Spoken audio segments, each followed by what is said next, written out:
I'm Goldie. Picture this, I'm 30, hitched to a solid guy, Alex. He's got the reins of this family gig, a trading company that's been in his bloodline since before I was even an idea. I land a gig there not long after we tie the knot, slinging deals as a sales agent. And guess what? Figures shot through the roof the minute I started. Alex gets a kick out of it, always cracks the same joke, babe, you didn't just bring love, you hauled in the big bucks too. So, there's your fairy tale start, right? But life's got a funny way of throwing you curveballs. Now, Mary, the mother-in-law, she's a piece of work, you know? And Cynthia, her daughter, she prances around like she's Queen Bee because she's got some fancy letters behind her name. It's my first dinner at their place, and I'm all dolled up, trying to make a good impression. We're sitting there, around this table that's too big for any sort of cozy conversation, and the third degree starts. So, Goldie, Mary starts, peering at me like I'm some specimen under a microscope. Which college did you grace with your presence? I tell her straight, went to state.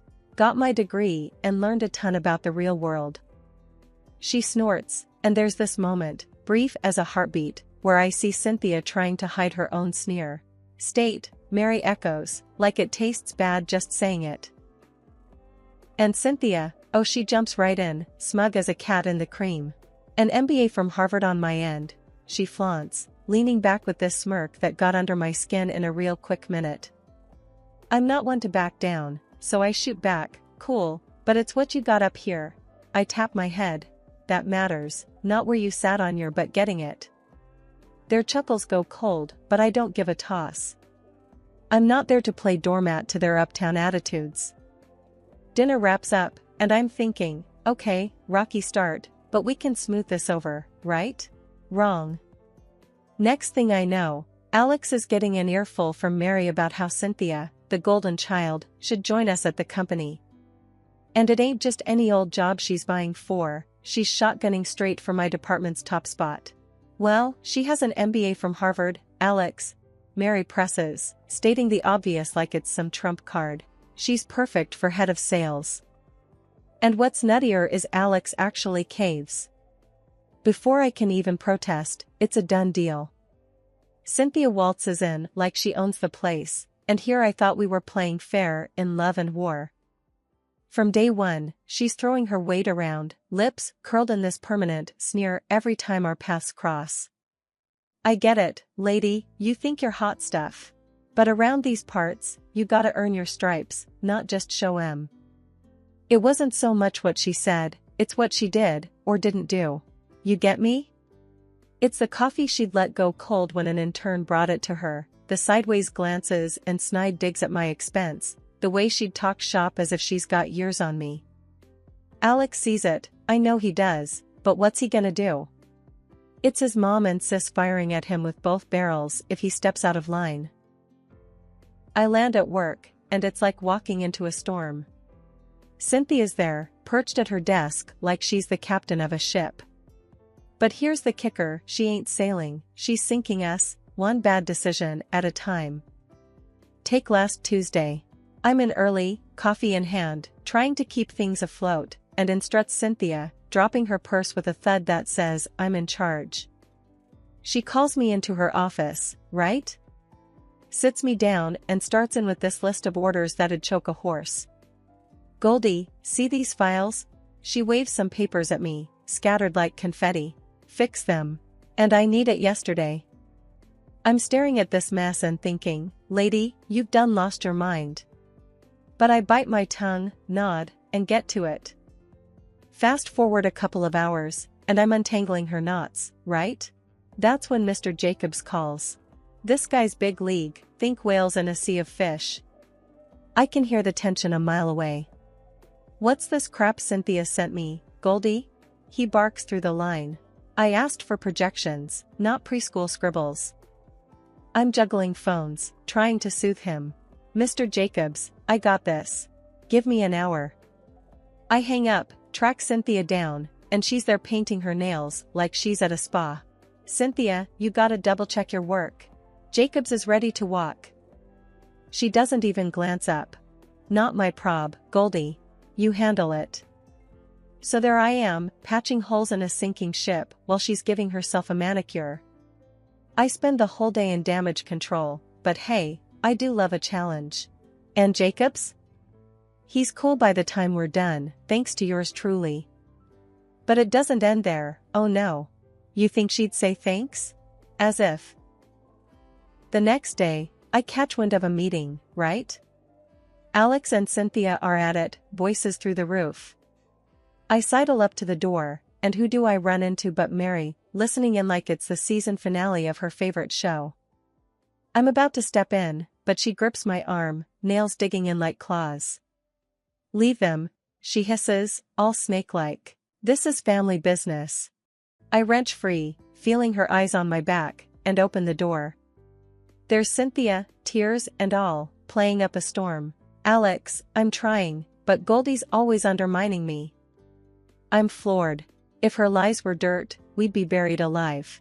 Alex is standing there, and I can see he's torn. He wants to believe his wife, but Sister Dearest is laying it on thick. I speak up. Alex, come on. You and I know that's a load of bull. Cynthia whips around, all drama. See? She points right at me, accusing like I'm the bad guy in some cheap novel. We're nose to nose, practically. You wanna explain, Jacobs, then? I challenge her, my voice level. Alex pipes up, tired lines around his eyes. Enough, both of you. I take a deep breath, ready to battle this out, but Mary barges in, cutting the air like a knife. Goldie's just jealous, Alex. You can see it. I'm about to say my piece, but it's like talking to a wall with those two, no, three. They've made up their minds, and I'm the villain in their fairy tale. It was a Tuesday, nothing out of the ordinary, until I got the call. Alex had a wreck. Some jerk ran a red and my world flipped upside down. The hospital, the blinking machines, Alex looking too still, it was like a nightmare I couldn't wake up from. I was in that hospital room, feeling like someone scooped out my insides.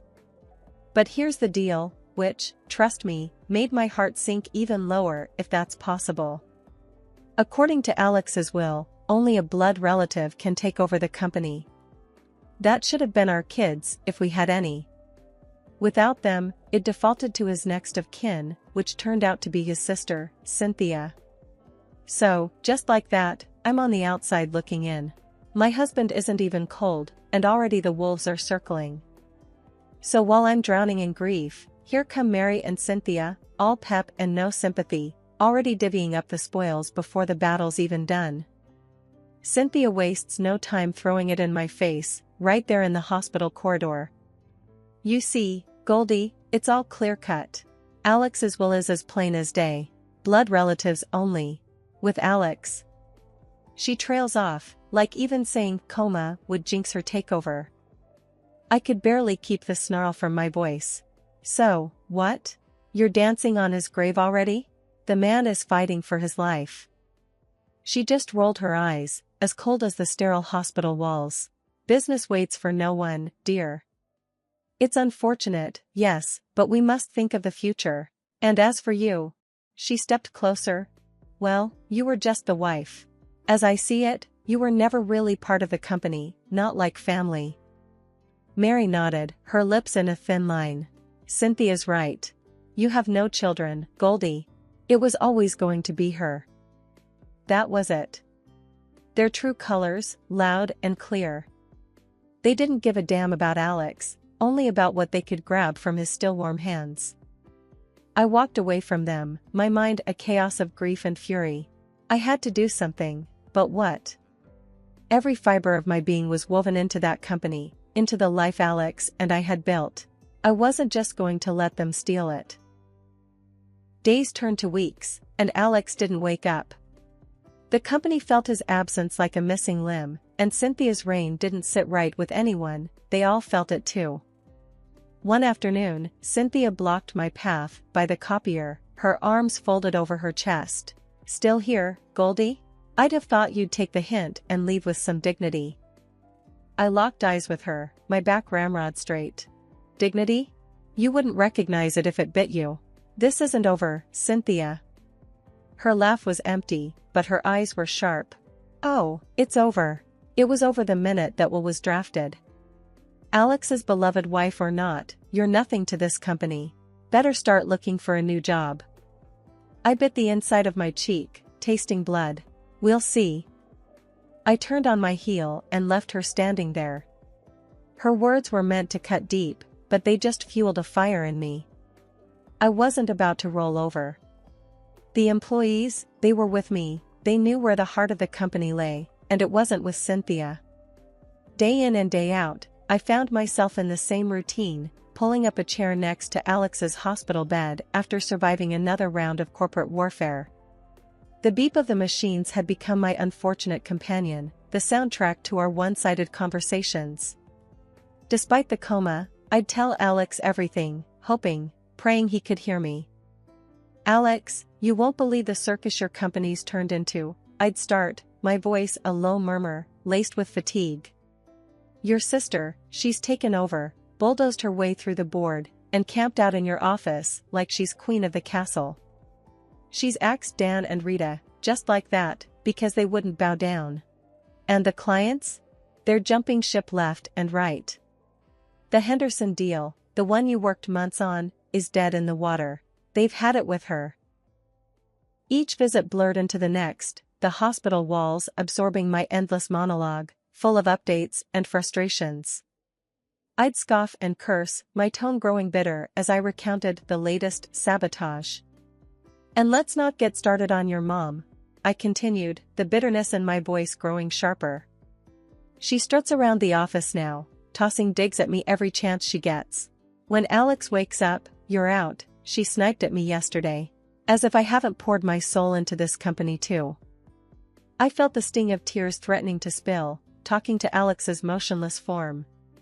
My husband, the man who promised to tackle life's ups and downs with me, was silent, caught in an endless sleep.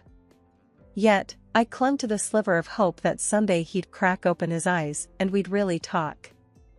Then it happened, so unexpectedly it knocked the breath out of me. In the middle of a particularly tough rant about how his sister's latest stunt might be the downfall of the entire business, Alex's eyes flicked open. They found mine, and the corners of his lips turned up in what I knew was meant to be a reassuring grin. It was a bittersweet smile that didn't quite reach the old spark that used to dance in his eyes, but it was more than enough. Alex, you're back? Can you hear me? My voice cracked, a mix of joy and disbelief. Before I could let the moment get the better of me, his hand, stronger than I'd felt in ages, clasped mine, and he gave a near imperceptible shake of his head. It was a silent plea to keep this moment between us. You sly dog, I said, a laugh bubbling out of me in relief. We're keeping this our little secret then, huh? His smile said it all as he closed his eyes again, like this was just a brief break from his rest. But that grip on my hand didn't let up. I leaned in close. All right, Your Highness, we'll play it your way. We'll let them think nothing's changed. But you and me, we're gonna turn this around. Wait and see. Leaving the hospital that night felt different.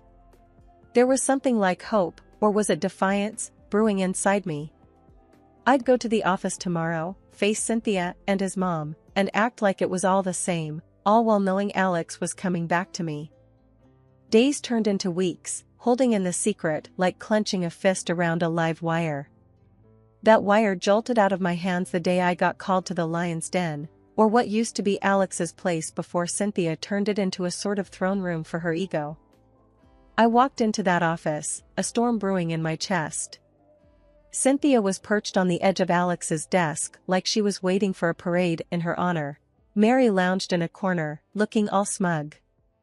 Time to hit the road, Cynthia tossed the words out without even looking directly at me. She had the termination papers already laid out like she was dealing cards at a shoddy casino. Mary piped up from her corner with that gravelly voice of hers, with Alex out of the picture, Cynthia's running the show. I was one twitch away from telling them where they could shove those papers, but I clenched my fists, instead, teeth grinding. And just like some Hollywood timing, the door swung open with a bang. There was Alex. He looked rough around the edges, but still standing, still breathing, still mine. Cynthia's face dropped like she just swallowed a bug. Alex didn't miss a beat. "Cynthia, get out of my chair." He spat the words out.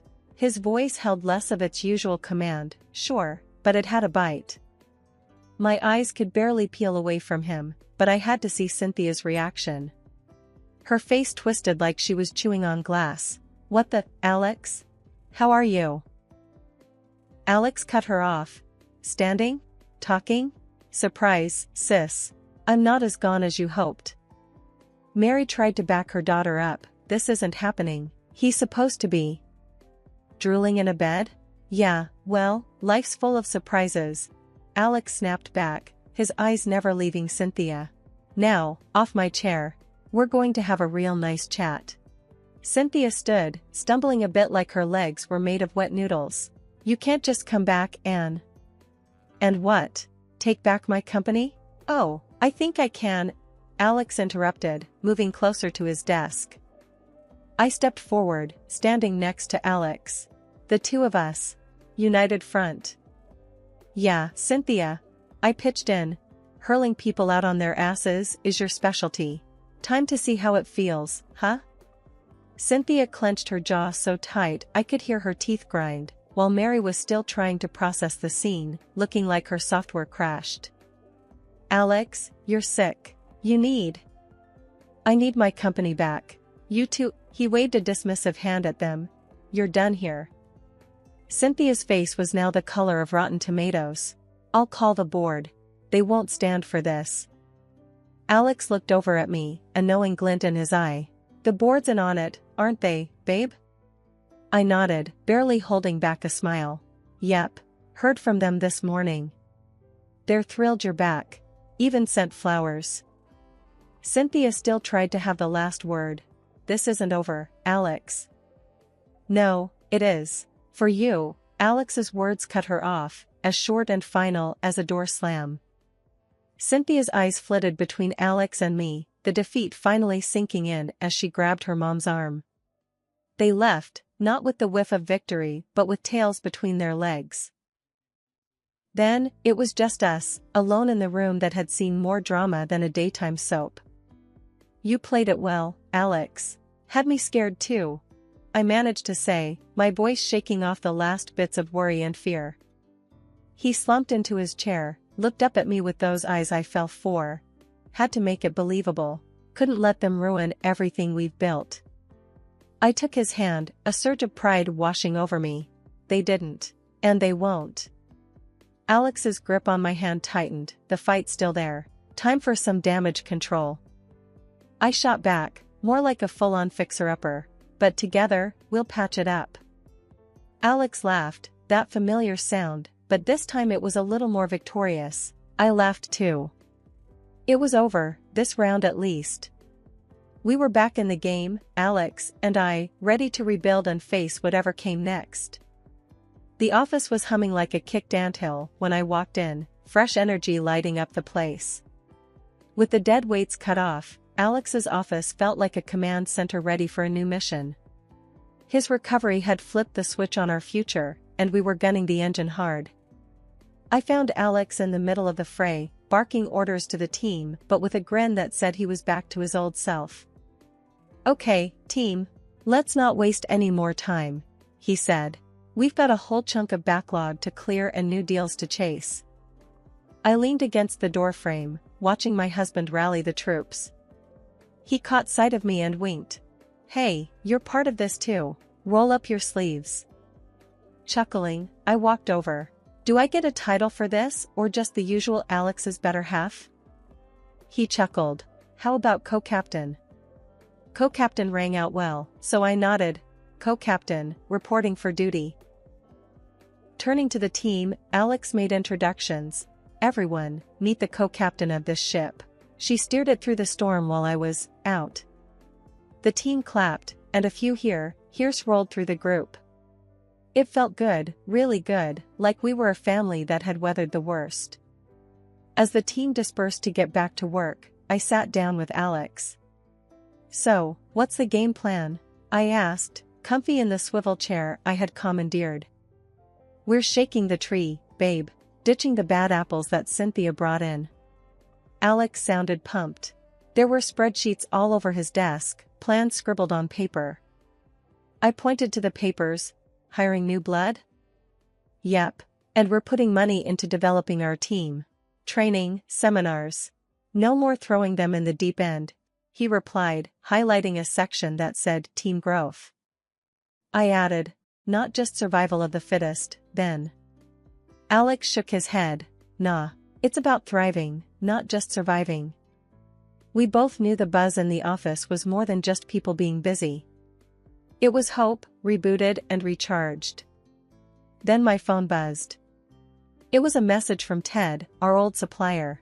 Hey, he's asking about the contracts. Should we bring him back in? Alex paused for a moment. Yeah, I think it's time. He was with us since the start. Let's not ditch loyalty. I nodded.